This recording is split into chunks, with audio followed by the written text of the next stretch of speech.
This teacher implemented an experimental curriculum approach. She had two groups of students, and in one group they got the typical curriculum that they'd been doing for a long time, and that group could be called the control group. The other group was the experimental group, and they had a brand new curriculum that was supposed to be innovative and was supposed to really help students learning for the 21st century.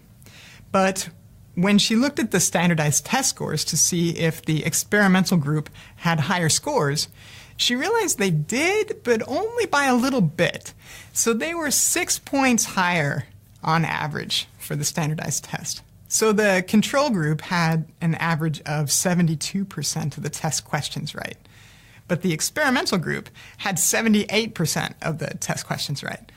And just to add to the difficulty in deciphering whether this is a big enough change, there were different numbers of students in the groups by the time they got to the standardized test.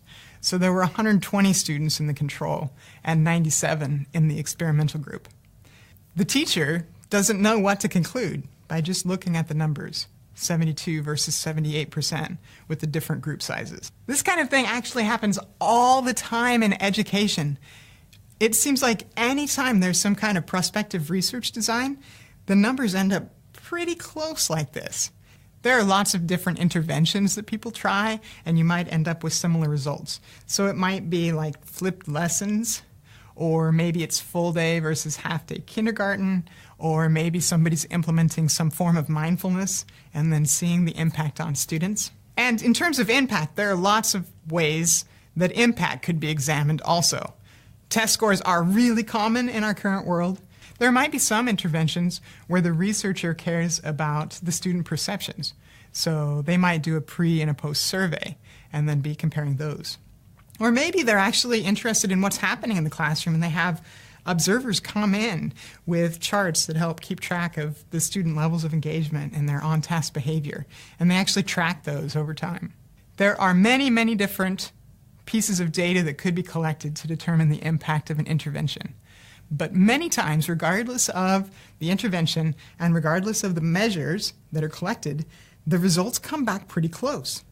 So if you're looking at descriptive statistics, you have a nice graphic or table, and it shows maybe a slight improvement with the intervention, and it's really hard to tell if it's enough of a difference to actually make a change in your practices. Throw out the old curriculum that's already purchased and won't cost anything, and bring in new curriculum and have to pay a lot for it. To sort of further exasperate the situation, you often have different numbers of students, either that were first placed into the group or that ended up in the group by the end. So it makes just kind of eyeballing the data and reaching some kind of conclusion really difficult, if not impossible. But that is exactly what inferential statistics is for.